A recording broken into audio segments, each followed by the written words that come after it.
अगर वो क्लोज करना नहीं चाहती है और हमारे नेताओं पर जो आरोप लगाए जाते हैं, हमारे नेताओं के बारे में झूठ बोलते रहते हैं, कैसे मिसाल के तौर से हमारे कानून मंत्री रोज कुछ ना कुछ बकते रहते हैं, जब तक वो हमारे नेताओं के बारे में झूठ बोलते रहेंगे, हम उनके नेताओं के बारे में सच बोलते रहेंगे। ये चलता रहेगा, उनको तय करना है। अगर वो झूठ बोलना बंद करेंगे, हम सच बोलना बंद करेंगे उनके नेताओं के बारे में। ये भारत जोड़ो यात्रा है।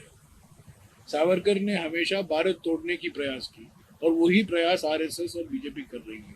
हम प्रयास कर रहे हैं भारत जोड़ो यात्रा। भारत टूट रहा है आर्थिक विषमताओं के कारण, भारत टूट रहा है सामाजिक ध्रुवीकरण के कारण, और भारत टूट रहा है राजनीतिक तानाशाही के कारण। उससे मुकाबला करने के लिए हमने भारत जोड़ो यात्रा निकाली। और मैं पूछना चाहता हूँ हमारे बीजेपी नेताओं से, महाराष्ट्र के राज्यपाल से, बीजेपी के प्रवक्ता सुधांशु त्रिवेदी के से, कि शिवाजी महाराज के बारे में बीजेपी का क्या राय है। आप हमेशा हमें सावरकर के बारे में पूछते हैं। मैं उनसे पूछना चाहता हूँ छत्रपति शिवाजी महाराज के बारे में उन्होंने क्या क्या नहीं कहा। सर, यात्रा का मकसद बिल्कुल फर्क है। इस यात्रा का किसी चुनाव से, किसी राजनीति से कोई संबंध नहीं। राहुल गांधी जी ने मुद्दे रखे हैं देश को जोड़ने वाले। जो विघटन शक्तियां हैं, जिस तरह आज की सरकार काम कर रही है, उनके नारे काम कर रहे हैं, उनकी जो वो है द्वेष भावना है, वो काम कर रही है, उसके खिलाफ राहुल गांधी जी की यात्रा है। इसका राजनीति या किसी चुनाव से कोई संबंध नहीं। मैंने अभी ये बताया बहुत साफ तौर पे, यात्रा को चुनाव से बिल्कुल ना जोड़ें सर।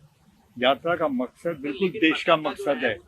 अब सर वो अभी ये बात कीजिए ना, वो ये सोच रहे कि चुनाव के लिए आए। सर आप ये कह रहे हैं, जो मैं कह रहा हूँ वो ये है कि इस यात्रा का उस चुनाव से, किसी भी चुनाव से कोई संबंध नहीं है। ये देश की यात्रा है, बहुत बड़े मकसद से की जा रही है। जब चुनाव के बारे में बात करेंगे तो जिस दिन जयराम रमेश जी नहीं होंगे उस दिन मैं करूंगा आपसे बात। लेकिन ये चुनाव जीतो यात्रा नहीं है, चुनाव जिताओ यात्रा नहीं है। और मैं आपको बता दूं, ये राजनीतिक पार्टी की यात्रा है, राजनीतिक मकसद है, पर ये चुनाव से कुछ लेना देना नहीं है। इसका क्या 2024 के चुनाव में असर होगा वो संगठन पर निर्भर करता है। अगर संगठन में एकता है, अगर संगठन में एकजुटता है, अगर संगठन सक्रिय है, तो हम उम्मीद करते हैं भारत जोड़ो यात्रा का एक नतीजा होगा वो 2024 और उसके पहले जो विधानसभा चुनाव होने वाले हैं मध्य प्रदेश में अगले साल, उसमें भी असर हो सकता है। पर हमने भारत जोड़ो यात्रा इस मकसद से नहीं निकाला कि हम चुनावी प्रचार इस यात्रा में करें।